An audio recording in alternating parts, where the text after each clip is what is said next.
Hi, I'm Greg Masterson.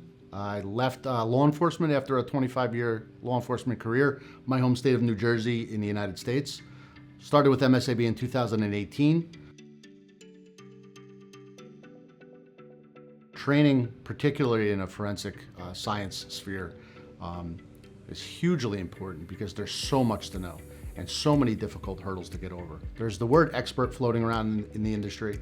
I shudder at the thought of that word when somebody refers to me as an expert, only because I often think of how much I don't know. There's just so much to know. And the attempt of our training department is to get you at least to the point of getting you to know what you don't know and how much more you need to find out, getting you to a basis with the tool where you can understand what you're doing, how you're doing it, and validate it for either courtroom purposes or just for investigative purposes alone. From a law enforcement perspective, I think the largest challenges are trainable people and then retaining those people once they're trained and understand how to properly do the things necessary to get the data and prove those cases or prove that innocence. Generally in mobile forensics, the largest problem is changing. It's always change. Mobile forensics changes every day because new apps come out, new updates to operating systems come out, new devices come out, new technology is released. And we're playing catch up continuously. That's the main focus and challenge of the mobile forensics industry, is to stay relevant to the changes in technology as they occur. As a law enforcement officer, what kept me awake at night is capability. You're constantly wondering if you're going to have the capabilities that are necessary for not those lengthy cases that can wait some time.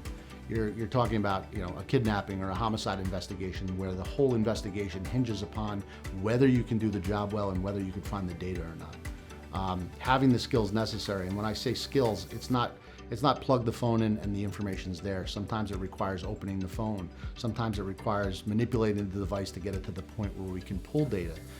Having that capability really does come from what I'm doing now, from training.